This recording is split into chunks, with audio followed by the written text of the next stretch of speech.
community, organized for quick browsing. Use it to spot patterns, pull links, and build your own research list. Qnotables.com. Browse the notables, verify the facts, stay informed. All reports can be found on Q Research. From the Q Research. All reports can be found on Q Research or Qnotables.com. Notables do not equal endorsements.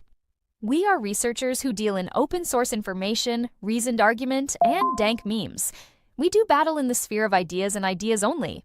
We neither need nor condone the use of force in our work here. From the Q Research Board's January 13, 2026. Texas removes San Antonio Pride crosswalk. In Texas, San Antonio officials have begun removing a taxpayer-funded LGBTQ Pride crosswalk, returning the intersection to standard traffic markings. Supporters of the change say public streets should not be used as political billboards and praise the move as a reset to neutral ground. Activists on the left are calling it an erasure of their community and promising legal and political fights to restore the rainbow. The future belongs to the patriot, Labor Department says. In a new statement, the Department of Labor declared, "The future belongs to the patriot," and urged Americans to embrace Americanism over globalism. The message frames U.S. workers, small businesses, and domestic industry as the centerpiece of national policy. It is one more sign that this administration is putting national interests ahead of multinational corporations and foreign bureaucracies. Navy P-8 Poseidon patrols highlight rising tension. A Navy P-8 Poseidon maritime patrol aircraft has been tracked operating near key coastal approaches, underscoring growing concern over undersea threats and foreign naval activity. The P-8, built on a Boeing airframe, is designed to hunt submarines, track ships, and protect sea lanes. Its presence sends a clear message. The United States is watching, and the oceans are not a free playground for hostile powers. Liberal influencer brags about training to kill MAGA at gun range. A left-wing social media influencer with tens of thousands of followers is under fire after posting a video from a gun range saying she's training to kill MAGA are funny. The comments triggered outrage from conservatives, who say if a right-wing figure said anything similar, they would be banned instantly and likely investigated. So far, there's no sign of action from platforms or prosecutors, raising fresh questions about the double standard on political threats. Hegseth and Musk speak at Starbase. At Starbase in Texas, Secretary Pete Hegseth and Elon Musk appeared together to talk about technology, defense, and the future of American industry. Hegseth made the case that rockets, hypersonics, and autonomous systems are now frontline tools of national security, while Musk emphasized rapid innovation and real-world testing. The joint appearance signals how closely America's civilian space sector is now tied to defense and deterrence. Musk seeks full custody after dispute over trans ideology. Elon Musk is reportedly preparing to seek full custody of his one-year-old child after a high-profile clash over gender ideology. Musk has criticized efforts to transition children and argues that parents have a duty to protect minors from experimental medical interventions. The case reflects growing cultural and legal battles over who controls a child's upbringing when it comes to gender, politics, and education. Activist claims hundreds of thousands dead in Gaza, demands action. At a rally, activist Gideon Polya cited his casualty estimates to claim that hundreds of thousands of people have died in Gaza and demanded immediate international intervention.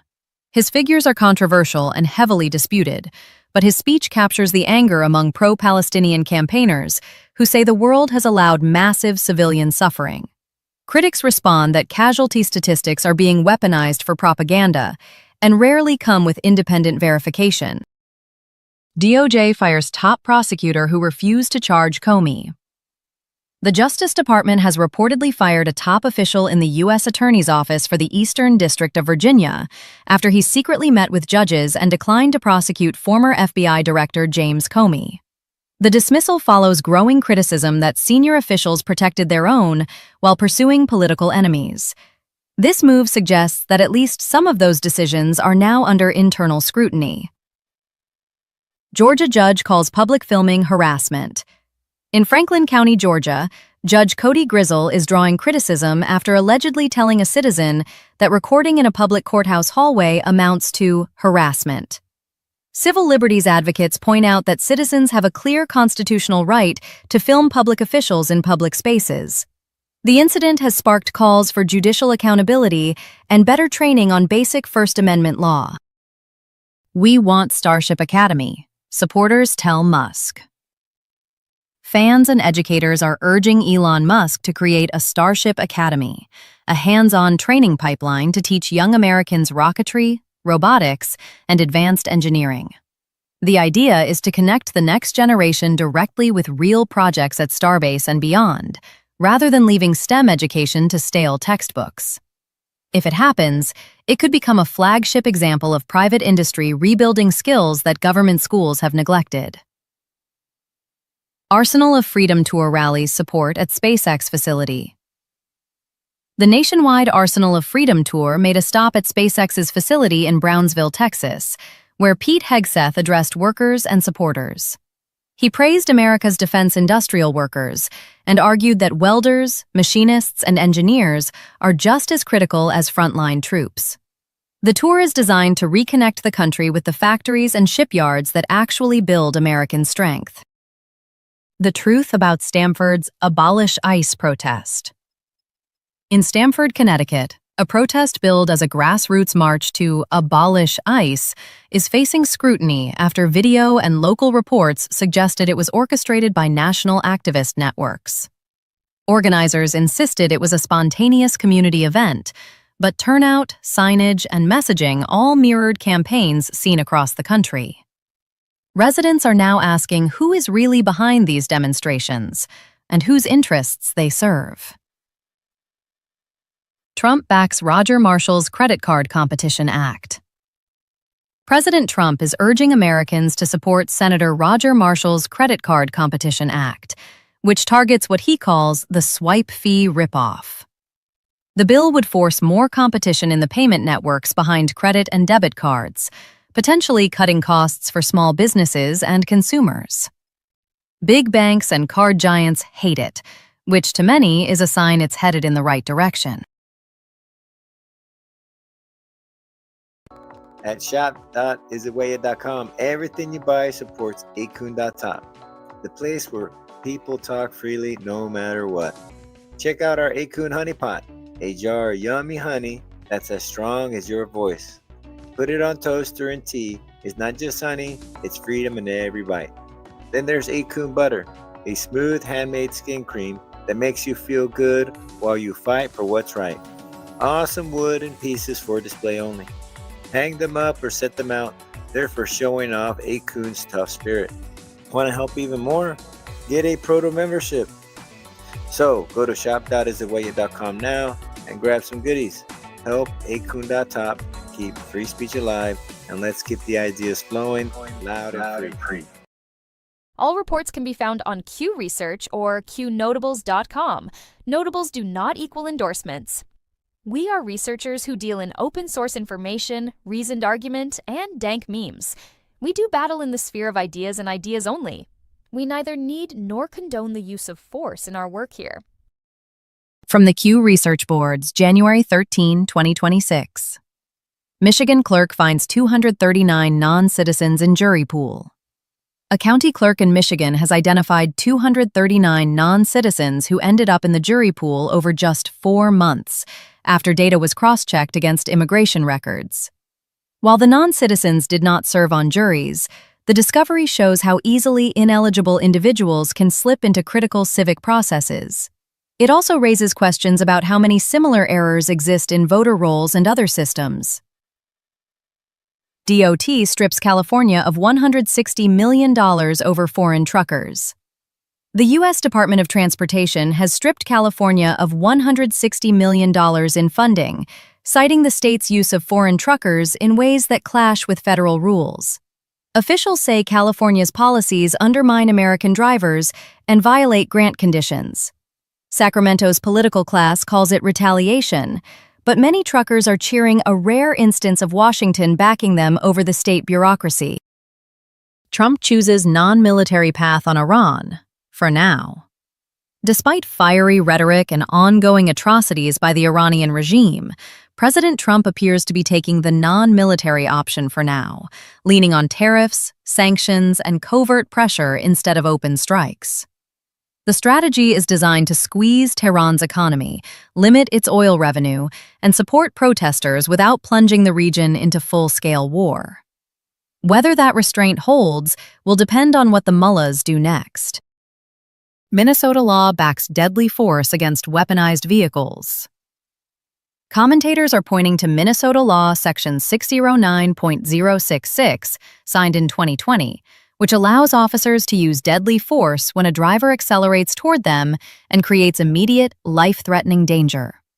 The statute doesn't require police to wait for impact, only to judge apparent intent and proximity. That legal framework is central to debates over the ICE shooting involving Renee Good in Minneapolis. Petition targets IDF soldiers in Canada, called Anti-Semitic Witch Hunt. In Canada, a petition demanding investigations of all IDF veterans living in the country has been denounced by opponents as an anti-Semitic witch hunt. The petition's backers frame it as human rights accountability. Critics say it singles out Jews who served in Israel's military and treats them as presumptive war criminals. The controversy is another sign of how anti-Israel activism is morphing into direct hostility toward Jewish communities abroad. Viral paper alleges hundreds of post-vaccine cancer cases. A paper in the journal OncoTarget summarizing hundreds of cases of new, recurring, or aggressive cancers following vaccination has gone viral online. The authors document patterns across multiple countries, arguing that the signals deserve serious scientific attention. Public health authorities insist vaccines are safe and effective, but the report is fueling calls for full transparency on adverse events and long-term monitoring. Trump and Mexico's President Sheinbaum hold brief call. President Trump held a brief phone call with Mexican President Claudia Sheinbaum, touching on border security, energy, and trade. While details were limited, both sides confirmed the conversation and hinted at future cooperation. The call comes as cross-border migration and cartel violence remain top concerns for citizens on both sides of the Rio Grande. Neighbor urges leftists to target ICE agent's home. A woman claiming to live near ICE agent Jonathan Ross has taken to social media urging leftists to target his home for harassment, calling him a murderer over the Renee Good shooting. Her comments raise serious concerns about doxing and incitement against law enforcement families. Security experts warn that home targeting is exactly how political violence begins. U.S. Attorney. Fed ignored warnings on cost overruns. Testimony. The U.S. Attorney's Office has publicly stated that it contacted the Federal Reserve multiple times about huge cost overruns on the Fed's building project and troubling inconsistencies in Chairman Powell's congressional testimony. According to prosecutors, those warnings were ignored, forcing them to pursue subpoenas and a criminal probe. It is a rare and explosive confrontation between prosecutors and the central bank. ICE nets dozens of violent criminal illegals in Minnesota. Immigration and Customs Enforcement has arrested dozens of criminal illegal aliens in sanctuary state Minnesota, including individuals convicted of murder, child rape, and other serious offenses. ICE says local non-cooperation forced them to carry out more dangerous at-large arrests instead of transfers from jails. The operation exposes the real human cost of sanctuary policies that shield violent offenders from removal. Paris marches in solidarity with Iran protesters. In Paris, demonstrators filled the streets to show solidarity with Iranians risking their lives against the regime in Tehran. Protesters waved pre-revolution Iranian flags and called for freedom, women's rights, and an end to religious dictatorship. The rally is part of a broader international movement demanding that Western governments stop appeasing the mullahs and stand openly with the people. Greenland Pact gives U.S. broad military leeway. Analysts are revisiting an old Cold War pact that gives the United States broad latitude to expand its military presence in Greenland with limited Danish input. The agreement, originally meant to counter the Soviet Union, now takes on new meaning as Russia and China eye the Arctic.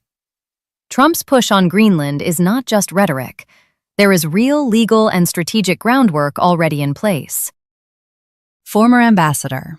China tried to pull Greenland into Belt and Road. Former U.S. Ambassador to Denmark, Carla Sands, has warned that China has already tried to pull Greenland into its Belt and Road initiative, with offers of investment and infrastructure. She argues that hostile powers understand the island's strategic value for shipping lanes, rare earths, and military basing. Her message is blunt. If the U.S. does not act decisively in the Arctic, Beijing will. Secret Service probes on-air death threat against JD Vance. The Secret Service is investigating a reported death threat against Senator JD Vance made by a DJ at the UMass Lowell campus radio station. According to reports, the host joked about or directly called for violence, prompting complaints and a federal inquiry. It is another example of political rhetoric crossing the line from heated criticism into explicit threats. Former transgender teens seek justice after irreversible damage.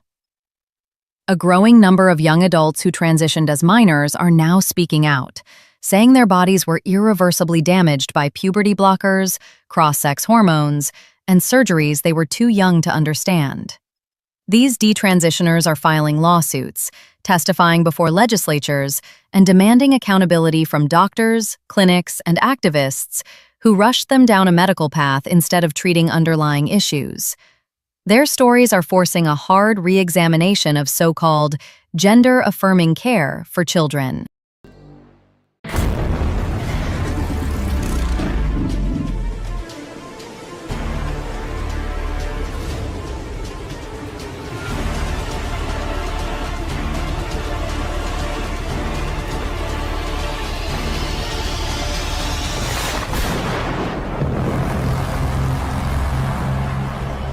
Okay, Malik. Michelle Obama, man or woman? I met Michelle, and it's hard to say. I mean, it's hard to think that she wouldn't be a woman.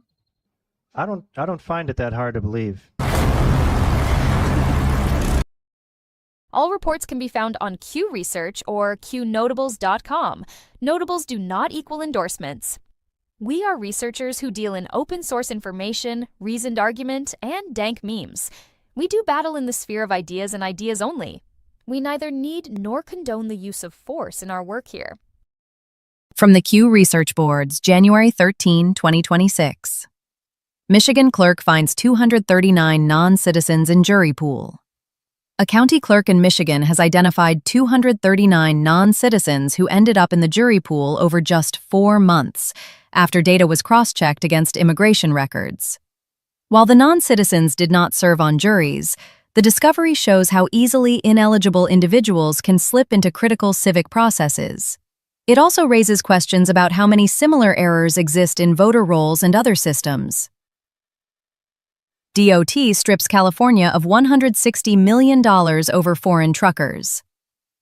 From the Q Research Board's January 13, 2026, minibus bill funnels $315 million to National Endowment for Democracy. The latest minibus spending package includes $315 million for the National Endowment for Democracy, an organization that has used U.S. taxpayer dollars to lecture foreign countries, and sometimes domestic outlets, about democratic norms.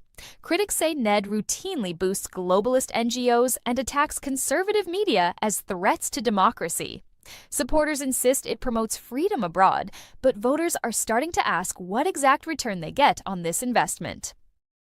Department of Energy declares nuclear is the future. In a major policy signal, the Department of Energy has stated plainly that nuclear is the future, calling for expanded investment in advanced reactors and small modular designs.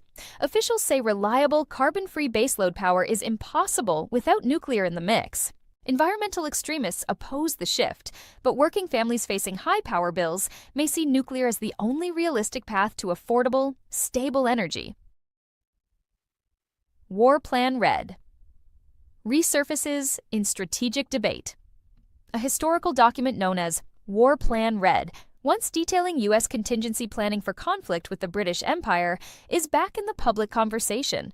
Commentators use it to show that great power competition and shifting alliances are nothing new. The renewed interest reminds Americans that today's supposedly unthinkable scenarios often look a lot like yesterday's classified plans. Conservatives warn never forget who John Thune is. Grassroots conservatives are circulating reminders about Senator John Thune's voting record and past statements, urging fellow Republicans to never forget who he is. They point to moments where Thune sided with establishment interests over the base on spending, immigration, and Trump-era controversies. The message is that the GOP's internal battle is not just about Democrats, it's about which Republicans can be trusted. Analyst: Venezuela spells the end of the British Empire. A strategic overview circulating online argues that the showdown over Venezuela marks the true final end of British imperial influence. The analysis claims that controlling Venezuelan oil, shipping routes, and the Caribbean security architecture will largely fall to the United States, not London. Whether you agree or not, it underscores how much geopolitical power has shifted away from old European empires. Day 12. Push to pass the SAVE Act. Scott Presler is marking Day 12 of his push to pass the SAVE Act, election integrity legislation aimed at tightening voter ID, cleaning up registration rolls, and stopping non-citizen voting. Backers say the bill is basic common sense and essential for restoring trust in elections. Opponents claim it is voter suppression, a charge that has lost its punch as more Americans demand secure and transparent voting systems. Will the Clintons testify? With new subpoenas and grand jury activity swirling, one question keeps popping up. Will Bill and Hillary Clinton ever be forced to testify under oath about the scandals that define their careers? From email servers to foundation donations and foreign deals, the list of unresolved questions is long. For many Americans, real accountability means not just headlines, but sworn testimony from the most protected political couple in modern history. Trump's new battleships, 100 times more powerful. Defense officials are touting President Trump's new class of battleship-sized surface combatants as 100 times more powerful than legacy vessels. Packed with advanced missiles, directed energy weapons, and integrated drone swarms, these ships are designed to dominate sea lanes and deter peer adversaries. If delivered as advertised, they would signal a historic rebuild of American naval power. How much government fraud is hiding in Washington state? New reports out of Washington state suggest massive levels of government fraud in welfare, pandemic programs, and nonprofit grants, just one example of a nationwide problem. Investigators say shell companies, fake invoices, and politically connected NGOs siphoned off millions meant for the vulnerable. The question is no longer whether fraud is happening, it's how high up it goes and who will be held responsible. Hegseth: U.S. must win the high-tech arms race. Speaking at the Arsenal of Freedom tour, Secretary Pete Hegseth warned that the United States must win the race in artificial intelligence, autonomous systems, quantum tech, and hypersonic weapons. He noted that rivals like China are moving fast, and that talking to Elon Musk makes clear just how important drones and space capabilities have become. Falling behind in these areas, he said, would mean losing the next war before it starts. Hegseth calls for continuous combat labs with AI swarms. Hegseth also outlined a radically new approach to testing military concepts, non-stop experimentation with quarterly force-on-force combat labs, featuring AI-coordinated swarms and distributed command and control. Instead of tinkering with old tactics, he says, America must discover entirely new ways of fighting. It's a vision that would make the Pentagon look less like a bureaucracy and more like a live-fire research lab. Report: Billions sent to Islamic organizations in Texas. Since 2016, commentator Debbie Georgato says roughly $4 billion has flowed to Islamic organizations in Texas from 2016 to now, through grants, contracts, and charitable structures. She argues that much of that money fuels political activism and ideological programming rather than basic community services. Iran Land Border Security Alert issued. security officials have issued an alert warning travelers about instability and heightened risk at land border crossings into and out of Iran. With protests, crackdowns, and militia movements across the region, conditions are described as highly fluid. Citizens are being urged to reconsider non-essential travel and to pay close attention to any new guidance from authorities.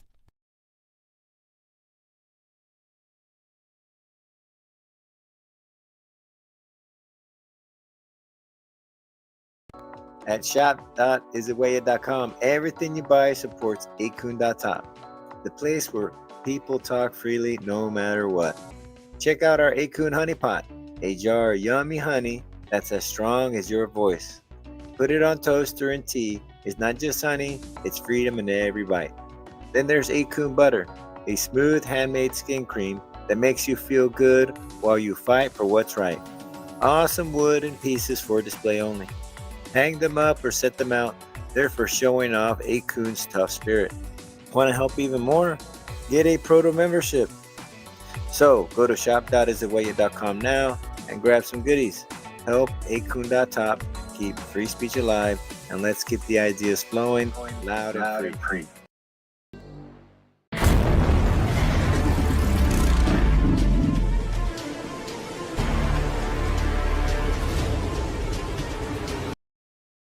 That's all for now. Stay alert, stay informed, and never hand your thinking over to anyone on a screen, including me. God bless you, God bless our troops, and God bless the United States of America. See you soon. Hey, do anybody remember Melissa Hortman? I'm talking about her right here. Now look, let me tell you something about her. Man, she was the only Democrat to vote against the Minnesota repeal bill. Want to know what that is? It's basically the bill that made all that fraud stuff that's going on in Minnesota possible. Hanging in though, I got some more stuff to show you. Everything in my being is telling me Governor Tim Walz and Ilhan Omar know a little bit more than what people think they know about her dying. This is the last interview she made days before her untimely demise, before she was assassinated. I know that people will be hurt by that vote, and we worked very hard to try to get a budget deal that wouldn't include that provision. I did what leaders do. I stepped up and I got the job done for the people of Minnesota. As we all know, this is the guy who was found guilty for killing her. They said it was politically motivated, right? And at first it didn't make sense to me because I was like, why would an American citizen kill an American because she voted against a bill that would help immigrants? But then again, it's a lot of these damn liberal-minded people that want what's going on and continue to go on, I guess. I don't understand why. But I want you to watch this next video, and they speaking on what the killer actually said. And all of this is alleged. In his letter, Vance Belter claims that Governor Tim Walz of Minnesota wanted him and approached him about killing United States Senator Amy Klobuchar and Tina Smith. Belter claims in the letter that he wanted nothing to do with Governor Walz's plan and that he would go public if he insisted. Belter claims that people threatened to hurt his family if he didn't participate in this plan to murder Senators Klobuchar and Smith. Belter says in his letter that he met with people to talk about the request, and that when he arrived at the meeting, some people were waiting to kill him. Belter wrote that he was able to get away, and that he went back a short time later and shot those people. The letter, as I said, is contained in an unsealed search warrant and will be made public, as I mentioned a month ago. Like I said, this is actually deeper than what we all even thought. Like, I'm working on a video right now explaining how all of this was made possible. And not just with that one bill, like it was a whole, it's a whole lot of dominoes had to be put in place for this.